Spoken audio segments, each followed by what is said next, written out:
Ariella, what did you bring?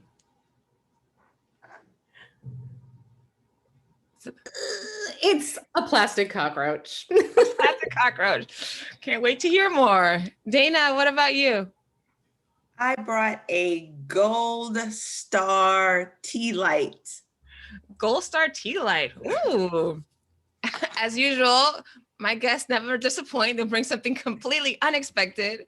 My name is Valerie Hope, everyone. Welcome to Not Quite Strangers. This podcast is dedicated to bring two people together who are not quite strangers, and I'll explain why. But the whole idea is that they have the opportunity to build connection, inspire curiosity, and even challenge the status quo. If you have not already subscribed to this podcast, please do so by going to notquitestrangers.com. You'll get an email in your inbox every time a new episode is posted. And you can also go to the YouTube channel, Connect to Joy, and subscribe there, and you'll get a notification when YouTube posts a new episode. But besides those episodes, not only will you have an opportunity to listen to great conversation, but we will also be sending some connection challenges. So you'll have an opportunity to take what you hear and experience into your own life. So make sure that you subscribe. Now, these two wonderful ladies that I have on the podcast today, let me tell you a little bit about them. I'll start with you, Ariella. Ariella and I have worked together for the last year and a half, almost, maybe actually longer, because she's one of the faculty members at the Berkeley Executive Coaching Institute. And when I went through the Coaching Institute as a participant, Ariella, you were our voice and presence coach. So we've known each other for quite a while. And Dana, funny enough, was not expecting to have any life in the world of acting, but my mom was so generous and bought me a Groupon for my birthday a few years ago, like 3-4 years ago. And the Groupon was for acting classes. And Dana's husband was hosting those, Donald. Shout out to Donald. And I was like the oldest person there. But I had so much fun. And Dana and I had a wonderful opportunity to connect and meet then. And her kids are also a big part of that experience. Now, why I brought the two of you together, and you guys can unmute for this, but Ariella, you, in one of these conversations that we had a few months back, you expressed an interest in having even more diversity in your life, and especially for your child. And I thought, I can actually make some of that happen. And then I thought about, well, who would be a great person to connect you to? And Dana, I was like, oh, Dana's sweet. And she's committed also. Although you're not in the performing arts space like Ariella is, your kids are like big time. And I thought, maybe this is a great through line. So first of all, thank you both for saying yes. And I'm curious, why did you say yes before we go into your objects? I just like the fact that you were trying to make those connections. That's a part of what I do all the time. And so I'm always up for something new and meeting new people, especially nowadays because we're so like distant because of everything that's going on. But I enjoyed our conversations that we used to have while we were during acting class. So I just like, well, why not? I mean, I'm up for the challenge, even though it's something like that's a whole new territory for me. I definitely was willing to like give it a try. I so appreciate that. Thanks, Dana. Ariella, what about you? Well, I'm always so impressed by and inspired by all of the different projects that you do, Valerie, and just the way that these fabulous workshops that you facilitate for us, and just everything that you touch seems interesting and cool. So I doubt anyone would say no. Although we had a few minutes before we turned the cameras on for the world out there, and we were saying, I'm like, oh my God, I have adrenaline. So Definitely. There was an element of like, okay, like, what am I getting myself into? But on the other hand, I also do like coach people about how to be better as public speakers. So I was really excited to have a chance once again to kind of put myself in those shoes. And It will definitely give me a more renewed empathy for my clients. Look at that. Any way I can help. Yeah. Thank you. I'm glad that this is yet another notch. Another notch. So first of all, you both brought some interesting items because my request was that you bring something that reflects what it is around self-expression, especially when you're kids. You know, I really thought the through point for the two of you would be that through line would be something around self-expression in your children. Both of you are in the performing arts world. So what did you bring and why was that object representative or important to you? Ariela, let's start with I'm you. going to go first. Yes. Okay. Like what? Really? Yeah, that was unique. Yeah. You know, I chose this because, the through line of this, from what I know and what you've said is, you know, I'm a performing artist. I identify as an artist, and now I'm raising a child, and I'm connecting to how much I value creativity and how I'm kind of fostering that with her. And there's so many interesting things that are happening. And one day, Lila, my 4-year-old, came home from this cool party store with dusty aisles that I used to get lost in San Francisco. And you can always find like these weird craft items in there. It's closed now as of last week, which is a whole other topic because no one went. But she brought this and she's like, Mommy, I brought this snake and this cockroach and they're my friends. They're my pets. And she like made little sleeping bags for them. And she's steeped into Disney princess and like gender norms right now, which is uncomfortable for me. But there is something that I love about her, that she's such a weirdo. Like she also has this weird dark side and loves villains and like cockroaches. So. Yeah. Wow. And I would say that, cockroaches would never get a sleeping bag in my, I mean, not to say that they haven't at some point created their own in my lifetime, but yes, that is a very fascinating way to look at. It's weird. She knew the minute that she showed it to me, I was like, because I hate cockroaches or water bugs, as the New Yorkers would probably call it. And so maybe that like sparked her rebellious spirit to like want to lean into loving them more. Who knows? That's all right. Tell me, your daughter's name is Lila. Lila, that's right, Lila. All right, so props to you, Lila. You brought something interesting, leveled it up. Dana, what about you? What is this tea light for?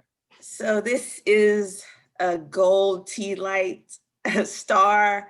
I think this is twofold. I have 2 kids, a son and a daughter. And because, like Valerie said, I've found myself in this acting world because it started with my husband, and then the kids eventually started to get into this world. And one of the things that this reminded me of was, twofold, that they're in this acting world and I want them to get the gold. I want them to get the highest achievement possible that they can, and whatever I need to do to get them there, that's what I'm here to do. And then also just the stars kind of reminds me to just dream big and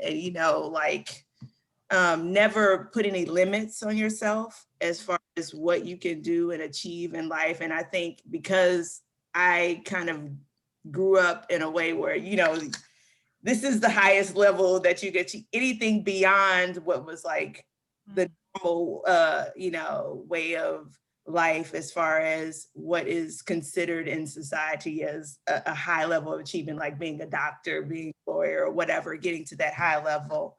I felt like I was I felt like I didn't have the opportunity to dream big like I want my kids to. Like, there's no limit. Like, if you're dreaming and you're reaching for the stars, then even if you fall short of that, you'll still be amongst the clouds, So it's just a reminder, and I thought it was kind of cute. That was a little tea light. So that's the reason why I brought it mainly. Okay. Well, that brings a question. How did you guys grow up? Because clearly you both have your own personalities, and it sounds like you now want to foster certain aspects of your personality or even beyond to your children. But what was it like for you when you were a kid? Well, I grew up here in Texas, in Dallas area. I I live as an only child, but even though I had older siblings that we didn't have the same mother, we had the same father, and they were much older than I was. So I basically was an only child. And, I had two parents that, showed me all the love and caring that, they could possibly achieve, but there was still elements of trauma, I feel like, that was within the household that I didn't even realize was there until I got much older, to see like, oh, this isn't the normal way of living, because with that, their dynamic, it still was like, it could be volatile at times, but, I've I don't use that as a crutch. I've kind of like persevered through that and was able to go and live my own life and go to school and college and graduate and do all those things and experience different ways of thinking. And just, I feel like when I left Texas, it was more of like me wanting to seek more than what was around in my immediate environment, like to see more people that were that looked like me. Because I kind of grew up in it was somewhat diverse, but a predominantly like white neighborhood. School was kind of a little bit of a mix, but not enough where I felt like I felt like I belonged necessarily. It was more of like, I just wanted a little bit more of my own culture. And I kind of was able to leave and experience those things. But I also appreciated that, the world doesn't stay in a bubble. Like if you don't leave and you don't experience life, then you can be closed-minded to things or not, or open to other people's, or, to other types of cultures, to other types of other ways of living, beyond your little bubble. And so that's just kind of how I've kind of tried to take the trauma and the things that I've experienced in my immediate growing up, and kind of shed that and open myself up to more things, more experiences, and same with my family. Mm. And Ariela, I noticed you nodding your head quite a bit. What was there? What was resonating for you and what Dana shared? Just it's connecting to when right before we turned the camera on, Dana, you had said, it kind of felt like the way that you were saying that you're living back in Dallas in your hometown, Yeah. but it felt like it was still new. Yeah. And Valerie was like, oh, how long have you been back home? And you're like, Yeah. oh, I guess it's been 7 years now, which is like substantial, right? Yeah, it is. But it still feels new. And there's something about that I related to as well, that like you kind of like have to leave in order to learn and grow. And then, I mean, not everyone comes back, but you came back. I came back to my hometown. Yeah. I'm curious, where did you go for that flying off huge period? Oh, so I feel like I left. Once I graduated high school, I left and I went to college in Washington, D.C. And I kind of stayed on the East Coast for the most part. Like after I graduated, I came back to Texas like for graduate school, but then I went right back to D.C. I lived in all of like Maryland, Virginia, New York. Like I just kind of stayed there. And then like I said, it's been 7 years. I didn't even realize it's been that long since we've been back. But those experiences kind of made me feel more appreciative of, or I have to say, ready to decide to come back and live in Dallas, because I was like, I wasn't the same person that I was when I left. Like I've been able to, there was one point my parents were living overseas and I was traveling, you know, over there for my college breaks and stuff like that. So I got to see way more than I thought I would be able to see. And then I was like, okay, this is just a good time. My kids are relatively young. It would be nice to, you know, let them be closer to their grandparents. Sorry, I have a piece of like hair that's like just getting emotional. Oh. no. And Okay. I just appreciated it more. And then I was just more settled. And I thought this would be a good opportunity for them to be able to like kind of, I don't know, set some roots somewhere for just a little while. But I'm still like, I still feel like I'm not tied to living here forever. It's just like, this is where I am at this moment in my life, that it was just the right move, the right time, the right space for me to come back and live. And Ariela, I'm curious about you and your experience. So you said, similar to Dana, you left and came back. So tell us where you were, where you left from, what had you leave, like all of that. Yes. Yeah. Oh my God. And like, I'm saying this now so that I like, hopefully we'll come back around to it. But like, I went to our first drive-in movie experience during the pandemic last night. Like we threw the 4-year-old in the car. I was stressed out trying to get there, but I was so glad that we went. It was like a short film festival about this crazy desert art festival called Burning Man. Yes. And like long before my husband and I ever met, he went 10 years in a row when he was younger. I went 6 years in a row. Like clearly it was like part of our lives, whole other matter. But it was so interesting because it was produced by this fabulous guy, Chicken John, they call him. And he's this master of ceremonies. And he used to run a bar that I used to perform in. And he does these events. And I remember before, so I'm born and raised in San Francisco, 2 performing artist parents. My mother is a classical pianist and has taught piano at San Francisco State University for a long time. She is a venerable part of the department.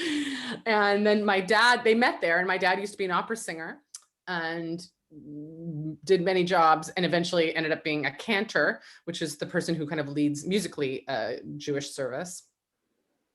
So, and I flew the coop to New York because I one day realized I was like smoking a cigarette outside of like one of the bars that I performed at. Cause I used to be an opera singer, but I was kind of like the bad opera singer and would like have my own cabaret. That's amazing though. That's amazing. It was cool.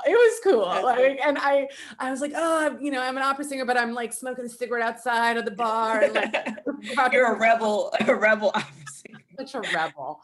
And then, the guy, he was like, before I left, he said something about like, you know, New York is where dreams go to die. You already had plans to go to New York when he said this? Yes. And I bristled at that, you know, and I really needed to go to New York and I wanted to make it as a professional artist, whatever that meant to me. I wanted to perform and not have to like hustle for an audience for a while, which has to happen so much here. And there was just like a level of proving myself that I wanted to do. And I just poo-pooed him, right? But I really actually like understand that now, because now that I've moved back, and I moved back 5 years ago, actually almost to the day, like within a couple weeks. Wow.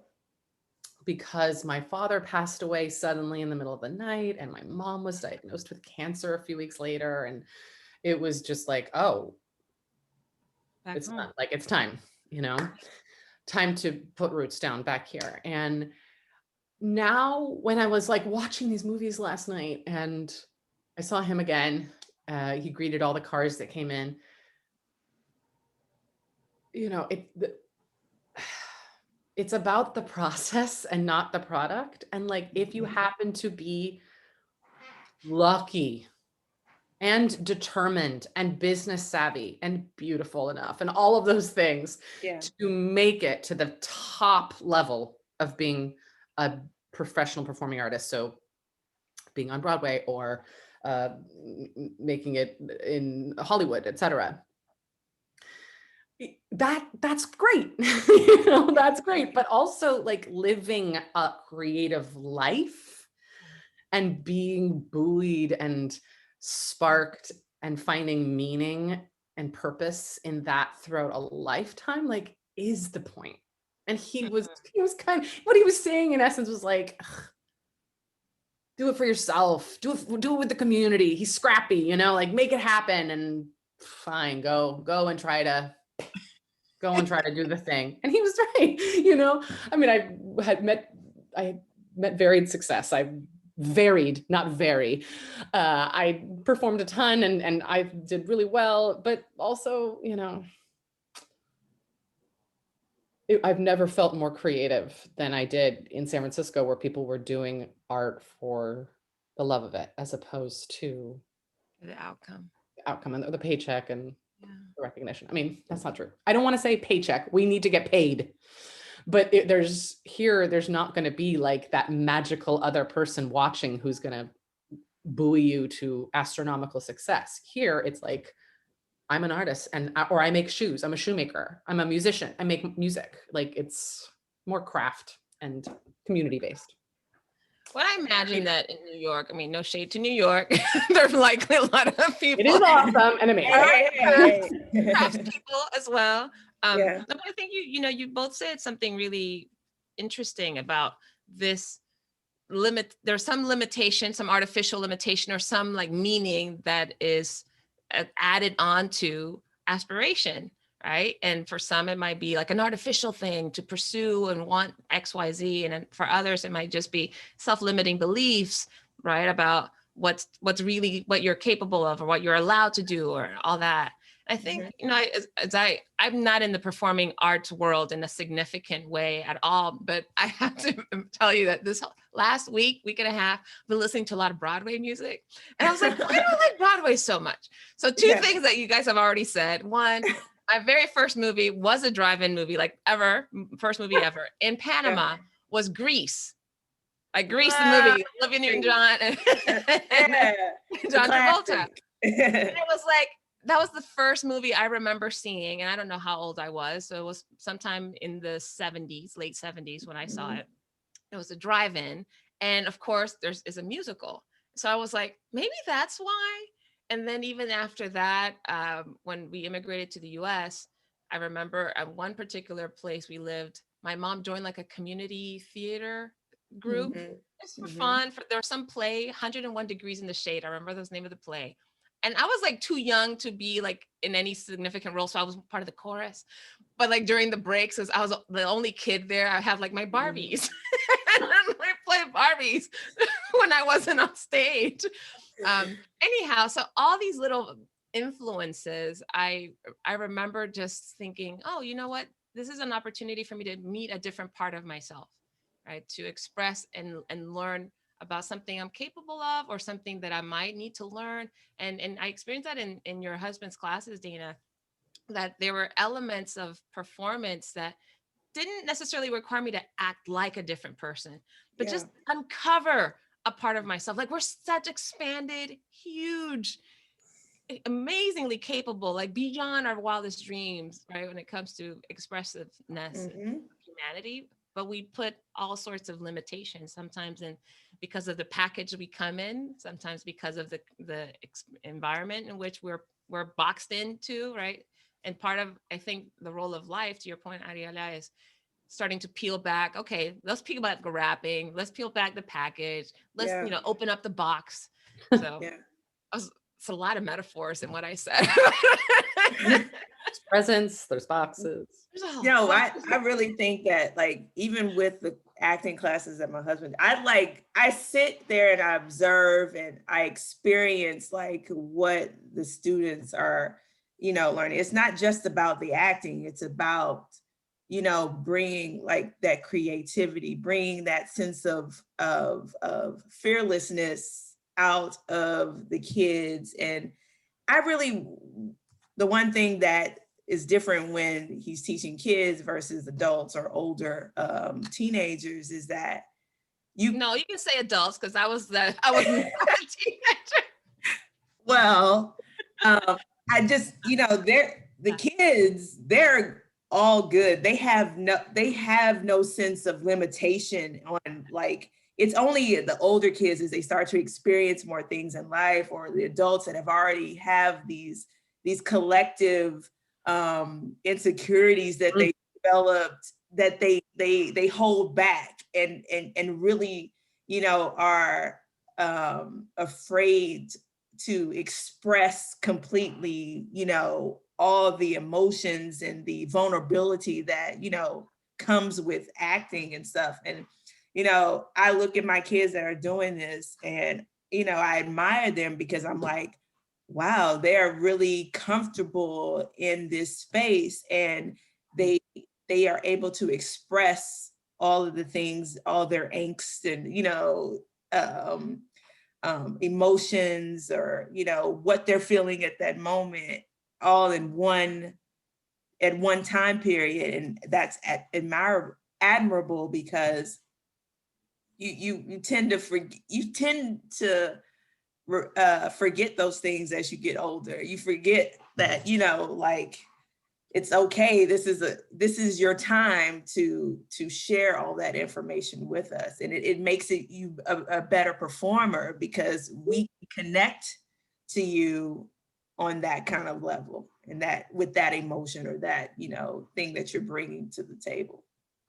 But I should add real quick, Ariela, before you speak, that Dana, your kids are now doing this at a much higher level than, this is not just like a little community I know, thing. I want to know. Yeah, no, well, like, we have been very blessed. So, like, like with this business, you're only as good as your last job or whatever. And we have to take the opportunities that we can. But my son, both of them are doing their thing, but my son, he just finished doing a movie with a 2-time Academy Award winner. And Was this I mean, I don't in Dallas, or was this elsewhere? No, he like left and shot the film for 2 months or 2.5 months, like in Vancouver. Holy crap.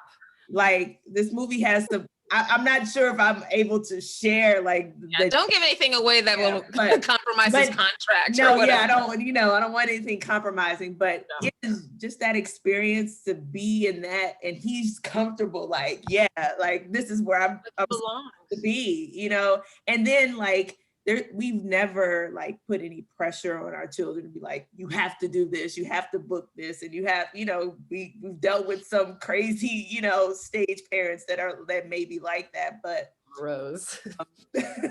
but we always like say, if you like doing this, if you enjoy doing this, we're going to do everything possible that we can do to make it happen for you, or to make, give you, open up the opportunities for you to do the thing that you love. But the moment that it becomes like, well, this is not fun, then we're on to the next thing. And I think because of that, it has allowed them to be like, free, and, free of the pressures of having to, book these many things or whatever. And they have gotten opportunities to book these things because of it. And I feel very blessed, and I feel very, happy to see them, like, have, there's no limit to what they can do, And so it's been a humbling yet very, stressful at times kind of experience, but I wouldn't change it for the world, because it's the happiness in the pursuit, instead of, just the pursuit of happiness. I think it's those little things that build up to the grand scheme of, what life is all about. And life is about experiences and having opportunities to dive into, to be around other people or other environments that, are not necessarily limited. So Progress versus product, like what you said. yes, Yeah. yes, Yes. Oh, I love that, the happiness of the pursuit, rather the pursuit of happiness. I've never heard that before. That's so good. yeah. The thing that I'm like interested in hearing what you've done, Dana, and how you witnessed this or cultivated this, is that the thing that I'm witnessing, because my child's only 4. How old are your kids, Dana? My son's 9 and my daughter's 12. Okay. But they really didn't start until they were like 5, somewhere. Yeah. Yeah. So you may have heard a little boop, like me sending a text, because before I came down here to talk, my mom's like, make sure you call the tutu school, because it was supposed to be in 2 minutes. My daughter's supposed to be going to her second like outdoor ballet class. And she's just like, I don't want I hate it. I'm never going there again. It was too long. Yeah. And Yeah. we're like, fine. Yeah. And my mom's like, make sure you tell them. And I was like, oh crap, I never did. And I'm like texting my mom, Yeah. call the tutu school. Yeah. But I am witnessing, like, I feel like my parents gave me this incredible gift that I didn't even know about until now that I'm teaching other people acting and communication, and it really brings back this like question of like, what is nurture versus nature versus nurture in how we present and what we do in our world. Because for me as a performer, I feel so blessed that my parents were always supportive, and like, because they both were classical musicians, it was like, oh, well, that's what being a Morgenstern is. So of course you're going to do that. And there was no kind of like, no, you need to be a doctor or whatever. And always such support and kind of like, yes, what you're doing is good. Yes, you are gifted. Yes, this is great.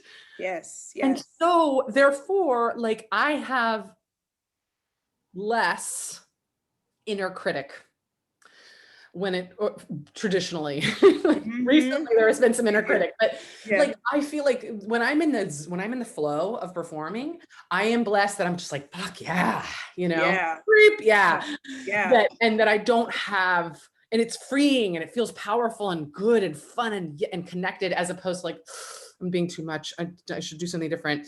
I shouldn't do that. I've experienced that recently and throughout. It's not like I'm a robot of like power, but and so I'm witnessing myself now interacting with Lila, who is already like very outgoing, very performative, right? That's great.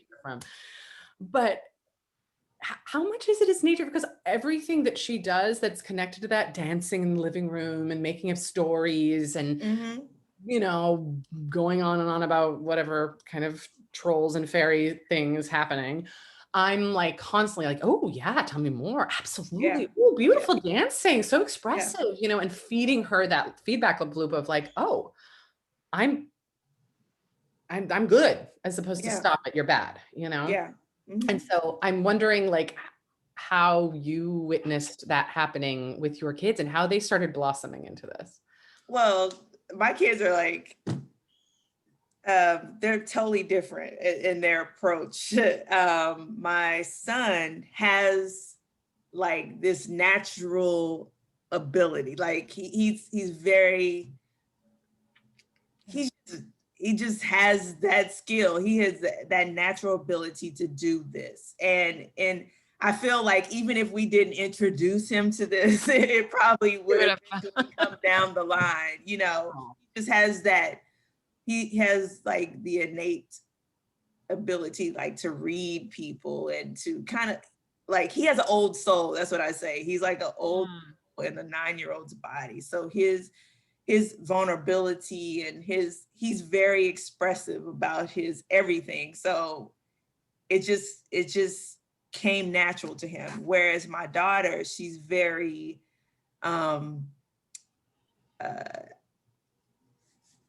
she's very good at what she does, and she's very like meticulous about, doing things in the technical way, like, whereas my son, he's like, I'm just gonna go out and do, and it works for him. Whereas she's like, I want to make sure everything's in order and stuff like that. And she's only started to come out of that and just realize, a lot of times you do have different characters that you're trying to act out, but it's just, you're bringing a sense of yourself into that character. Like, you see these actors all the time, like, I don't know, just what comes to mind is like Samuel Jackson. Like, that's Samuel Jackson in every movie. Like, that is him.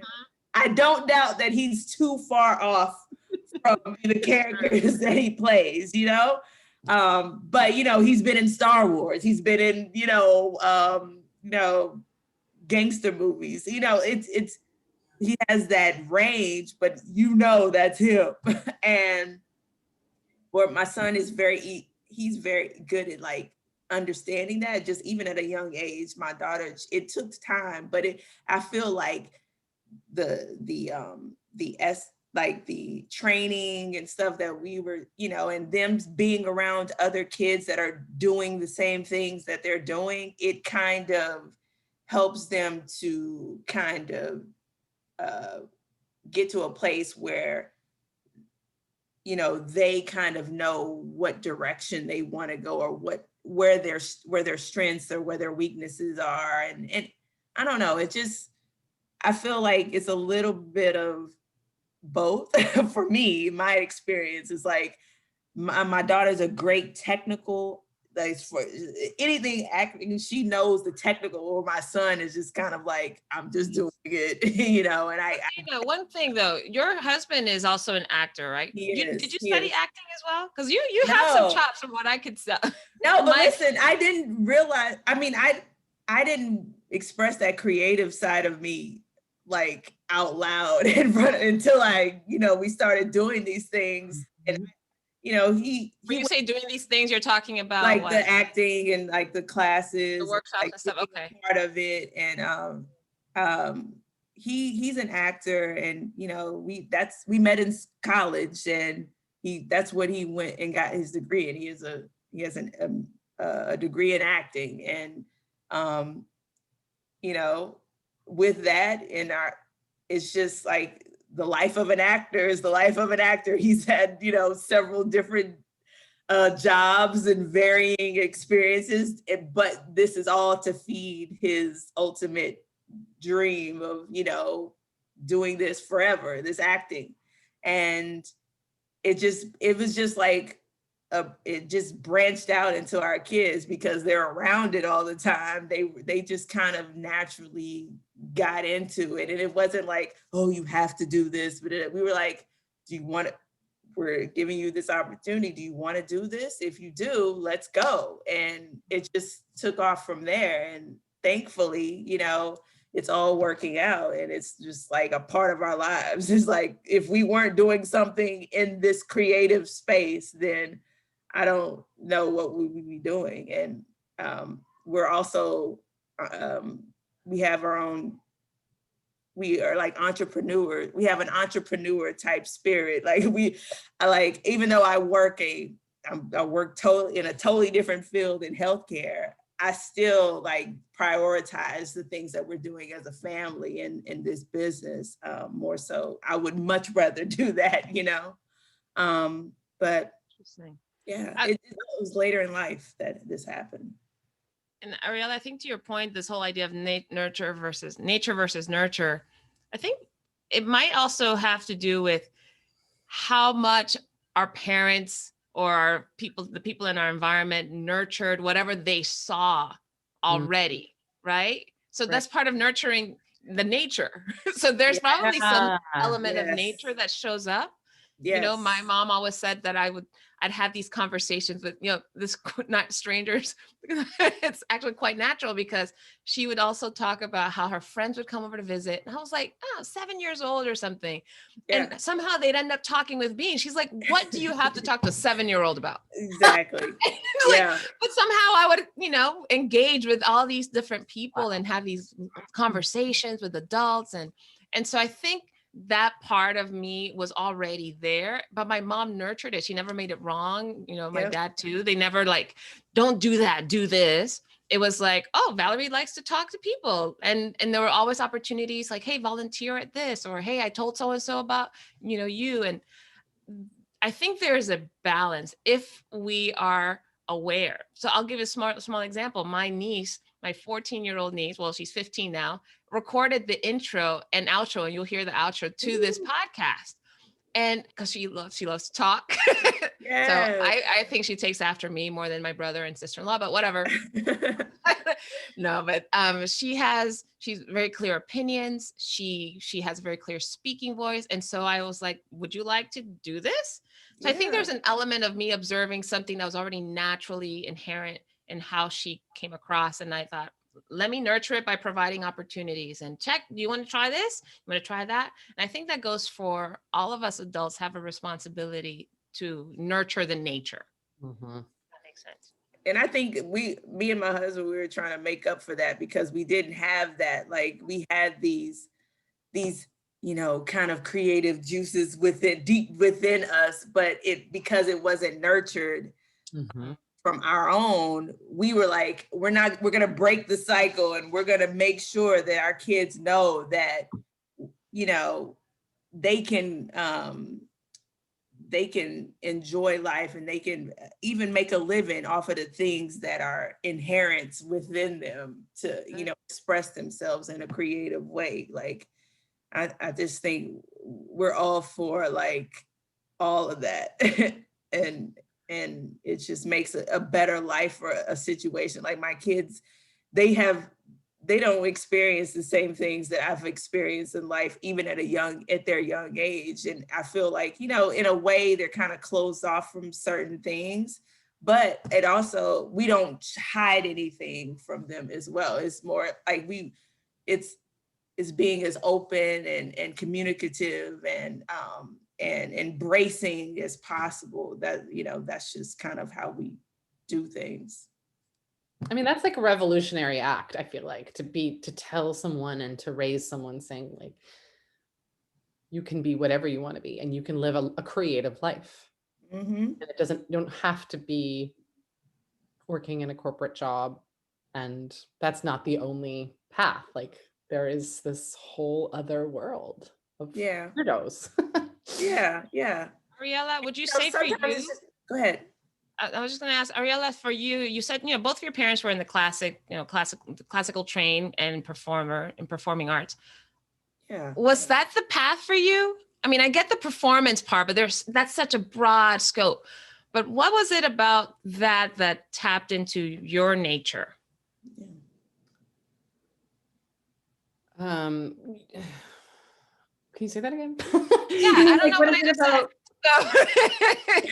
So your parents obviously had whatever, you know, careers they led, and that inspired, it sounds like it inspired you, and they inspired and nurtured that in you. But I'm wondering, was that for you or was that for them? Did you really feel that they were nurturing something that was natural for you, or were you nurtured into their life or their vision? That's right. Well, I had said, Dana, earlier when you were talking about like, yeah, we've witnessed some parents who were like, fuck this thing. And I don't know if you guys know the musical Gypsy. Yes. Okay, I did Gypsy last year back when there was theater, and I played Mama Rose, who was like this iconic stage mother, right? And so it was so not like that. So I, you know, and more props to my parents that it was very much just, I mean, it was also childcare, I'm sure, for my parents. It was like, okay, here, you're gonna go and bring you along. Come on. Okay, it's ballet class time. And here's your like emotive 5-year-olds doing theater class. You know? Yeah, exactly. But there was never a time where they were like, this is what you're gonna do. This is what you're gonna do. And I actually went to UC Santa Cruz as an undergrad being like, well, all I've ever done is, you know, I was in the musical theater group in high school and I did musical theater, but now like, who knows what I'm going to do? Maybe I'll be a librarian, or maybe I'll be a writer. Like, I don't know. I'm going to go to get a liberal arts degree. And then within like a week, within a week, I saw some posting about audition for this show that's gonna like tour around the area for little kids. And I did that, and I had a major crush on one of the guys that was in the theater department, and I was like, oh, I guess I'm gonna do this. This is what I'm doing. I'm with you on that. I think it was really just like nurturing what my clear nature was. And what's really interesting is I kind of want to bring up the patriarchy for a minute. Yeah. Because when I'm witnessing my own daughter exhibiting probably the same things that I did, right? This like, you know, we go to this little preschool and it's very small. COVID. And there's like maybe 3 boys that are sitting outside of the circle, and there's like circle time. And then she happened to be like the one girl that day or whatever. And she's like fully ballet interpretive dancing with her scarf, like in the middle of the circle, like so excited about it. And I see that, and it makes me worried too. Like, even though what she's doing makes me proud, and I'm so happy that she's so expressive and such a light, but it's also like, it's too much. Like, what do you worry about? Like, what does the worry come from? I don't know. I think it's like, I think it's tied to the patriarchy. Yeah. And that like, are you talking about these little boys are watching her dance? Is that what you're saying? No, meaning like, they weren't like, like what? It's like, I think I was just painting a picture that she's like the only one dancing in the middle of the circle, and like loving it, and like wanting all this attention. And so yes, it's a thin line. Like, of course you don't want to be someone who's like, look at me, right? Yeah. But also I think it's ingrained in us that it's like, don't take up too much space, don't be too big, don't be too fabulous, don't love it too much. Like, rein that in. And it's like, what is happening in my own? And I'm wondering if you guys had any thoughts on that, or have you experienced that with your own daughter? I do experience that. Like, even when I'm like looking at her and she's doing like these video auditions, I'm just like, okay, just make sure you don't do too much. I get that. I understand, because you're like, I don't want that. But then I have to dial myself back and be like, is that stepping on her toes as far as her being expressive? If I'm in the background, like, please just don't. Is that stifling her in this form of expression? And so I don't know. It is like a balance, because when it's your own, it's like you have more of a stake in it versus like, witnessing other people and, the other parents and their kids. You're like, oh, I'm never like that. And then you like look at yourself like, am I like that? Like, I hope I'm not like a crazy, like a helicopter parent, like we call it, just, stifling their self-expression. But I really don't think that's the case, because I think if you are, it's about having that support, in whatever form it is, just being there and saying, yes, you can do whatever you want. Like, let your daughter dance freely. Yes, she may be the only one. And maybe some people may say, think that that's not the way to be in this particular moment. But it's like, what's really gonna benefit her more is to know that my mom is gonna support me. I'm gonna be there, and she's gonna be there in whatever level of expression. But it's a balance you have to find. I don't know. It's really, it happens. I would be lying if I said it doesn't, but with my daughter more so than my son, I guess. Well, that's the thing, Yeah. It's a revolutionary act to be like, So I have 3 brothers. I'm the only girl. So, and they will all say I'm the little extra about a lot of things. Yeah. So there are some things, I think, going back to that nature versus nurture, if we pick up on the things that make our children come alive, and I don't have kids, so I'll speak to you as a daughter, and I'll speak to you as an aunt of 9. And so part of it is, if we can pick up, and this is how I process, if we can pick up on the things that we see naturally expressed, the world is always going to shut it down. That's what the world does, right? In a lot of different forms, it'll be like, okay, that's not enough, or that's too much, or that's not enough, or you need to be this, you need to be that. School will tell you that, your friends will tell you that, commercials will tell you that. Yes, yes. And so I feel like our role as adults in the life of these young people is to create permission and in a container. And the container doesn't necessarily need to be like limitation, but opportunity. That's how I see it. Like, okay, so what are the opportunities? Where could she be where she could be that way and it would be acceptable and it would be encouraged and it would be channeled, right? Mm-hmm. If that's not the preschool for her because no one else seems to have the freedom to play that way, then perhaps in going, you know what I mean? So that's like a whole different conversation. But a magical preschool, but it was just yeah. No, but I think that's where to channel that art, or where to channel that desire, where to channel that instinct in ways that would serve her, serve the community, serve that, you know, that she's in. But look, this obviously has sparked quite a nice conversation, which will continue, I'm certain, I hope. But I want to circle into something else now, because as we're coming to the close, I know it's wow. I know, right? So short. I don't know. I know. It seems like we've been talking that long. It doesn't. But I'm curious about shifting gears here. What's the experience like for you? The two of you meeting for the first time, just like nearly an hour ago, and having this conversation. I'm curious to what your experience has been. You want to go, Ariella? Sure. I don't know what I'm going to say. Well, I mean, like the first thing that comes to mind is like, I just feel like we've barely scratched the surface. Yes, like, I know. I'm so curious and I want to know more. And that's like so interesting about you and your husband's relationship and your path. And then now being in this world of like professional film acting with your kids. And I mean, it's just, it's so fascinating.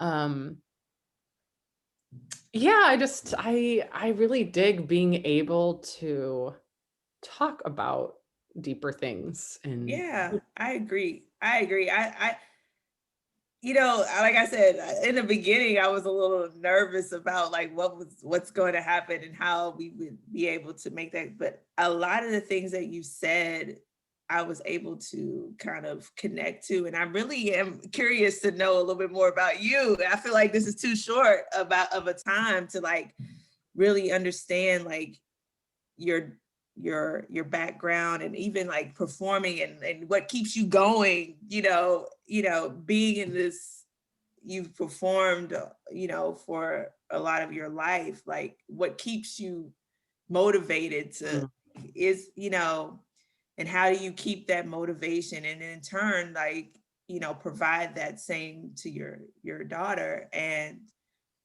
I don't know, I really am excited. I like that we were able to kind of dive a little bit into what our experiences, but I definitely would welcome more more opportunity to go further with it. Well, you're more than welcome to connect with each other after this. So please do not feel like this is the only space available for this conversation. And I would invite you to. What I'm curious about is, you know, both of you stated at the very beginning that you were nervous about it, right? There's adrenaline there, like, I don't know what's going to happen. Yeah. What was the most surprising thing about how this conversation unfolded for you? It could be about yourself. It could be about the content, it could be about the other person, but what's most surprising to you? I think the most surprising thing is like how much information that I'm like understanding about like our life, like this performance world. Like I kind of like have two buckets of that I'm working from in my life right now. I have this side of me that is this analytical, very, you know, OCD almost kind of side, and then like understanding like the creative, like how this process and being in this for my family has pulled out other parts of me that have kind of helped me, like in that other part of my world where I'm like focused on, you know, making sure everything is in order and all that stuff. And I'm just surprised that it would just be this easy to just talk about this stuff. I don't know. That's one of the big things that I came from it. I think the thing that most surprised me, and it's like a little vulnerable to say that when you were talking at the beginning, Dana, about like, I just want to like, when you showed your star, right? Yeah. And it's like, they can do anything, and like the sky's the limit, and they're going gangbusters, and like, I'm gonna make it happen.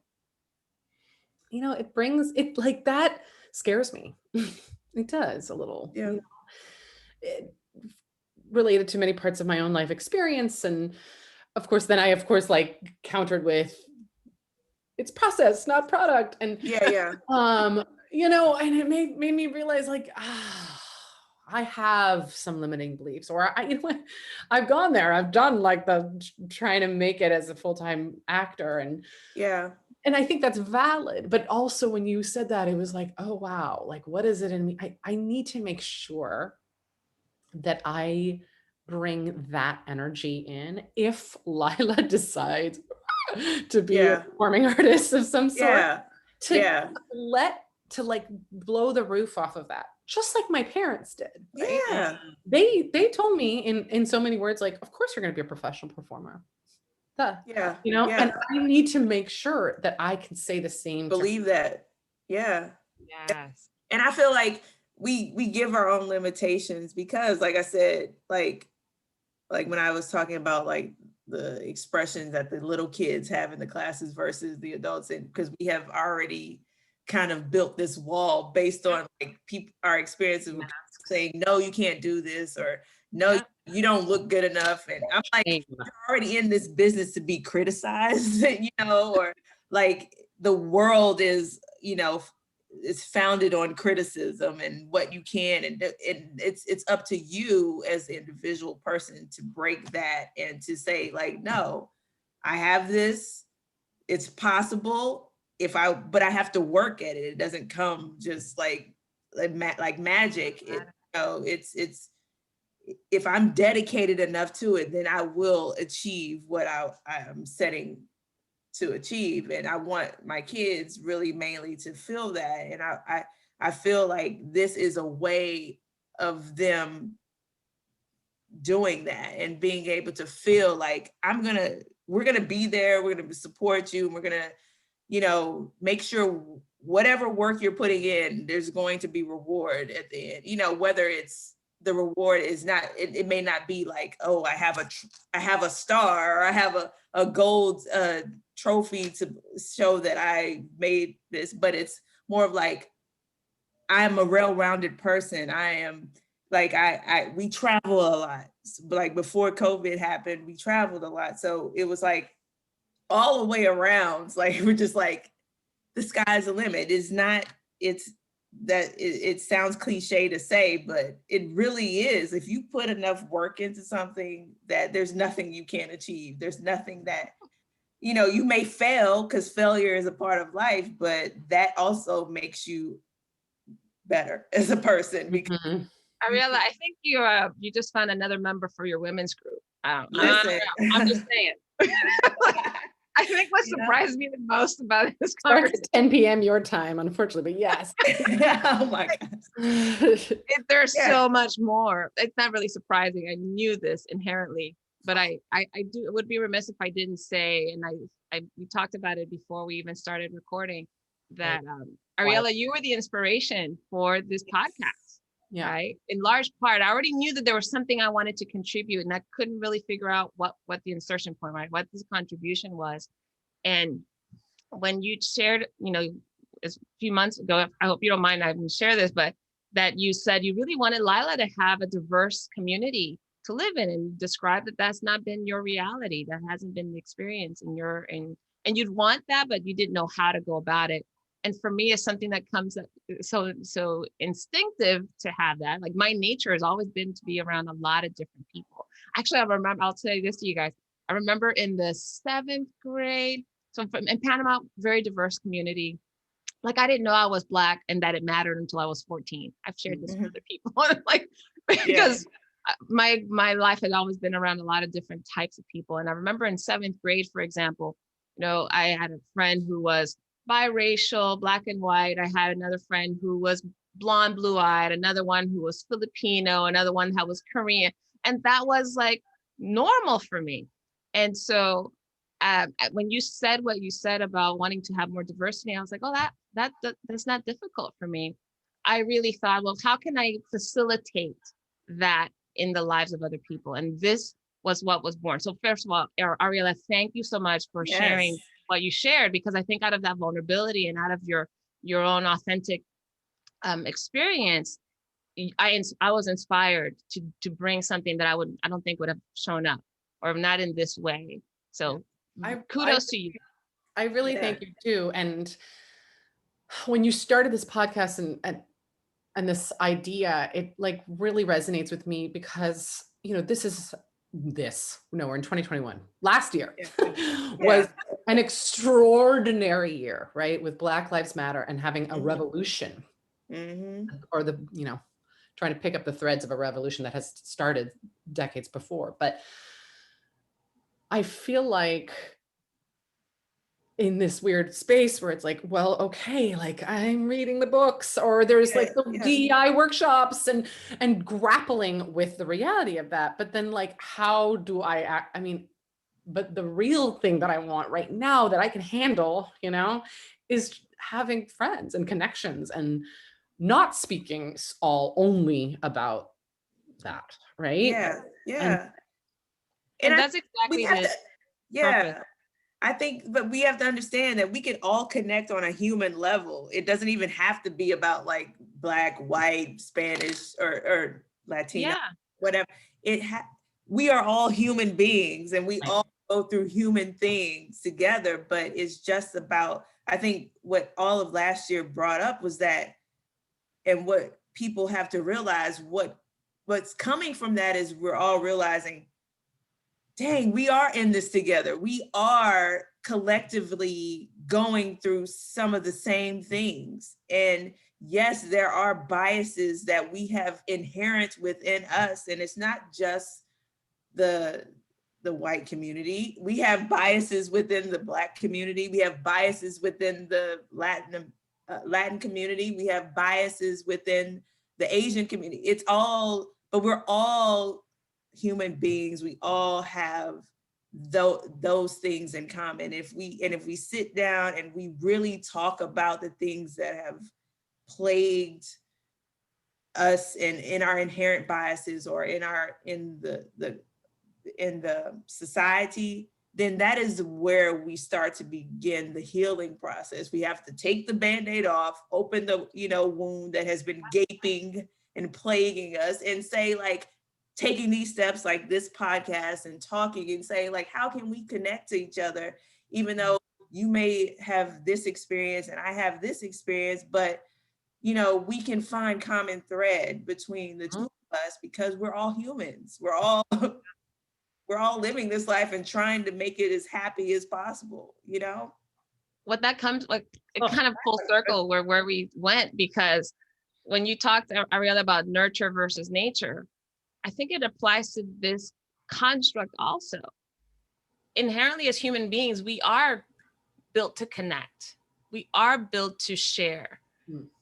Now, the packaging that we all come in is actually quite arbitrary. No one selects a package. The challenge is, what is nurtured in us, right? Is what's nurtured building community beyond the packages that look or don't look like you? Is what's nurtured in you an ability to get curious, right? Rather than judgmental. And I think that's what my parents did really well. Like, this is not just a podcast. This is like my life. These are the kind of conversations that I have with random people neither of you are random, but for the random people. And this is the nurturing that my parents did too, because that's what their lives look like. They had a lot of different types of people in their lives. My dad remarried a woman from Serbia. You know, my mom has always been really passionate about young people and, you know, really expanding our knowledge and experiences by introducing us to different cultures and cuisines. And I remember we hosted, when I was in elementary school, we hosted a guy from Micronesia. I didn't even know that was a place at the time. Micronesia, the Polynesian Islands, the South Pacific. We hosted him from, we used to live in Hawaii, and he was a performing arts troupe, and that was kind of her thing. And so I think there's, coming back to that nature versus nurture, if we can get out of the way, let the nature actually indicate what our natural propensity is to connect to other people, and then begin to nurture a different voice. And my hope for not only the two of you, but also for anyone that might be listening to this conversation and going, yeah, I wonder, like, just go out and talk to somebody that you've been wanting to ask a question of. But it doesn't have to be because of what they look like or what, you know, what accent they have. It could literally just be about, hey, how did you grow up? Like, our conversation had not until this moment has ever taken on any topic around like race or ethnicity or nationality. It's really been about the two of you being caring, loving mothers, wanting to create a world and a space for your children to be their best selves.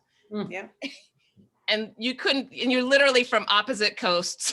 Or grew up in opposite coasts. And right on the spectrum, you're from opposite sides of the spectrum in many ways too. So I thank you guys so very much for what you shared and for connecting so willingly. And I would encourage you guys to continue, because there's so much richness in this conversation. I hated to cut it off. I know. Like, we can have a 2-hour podcast.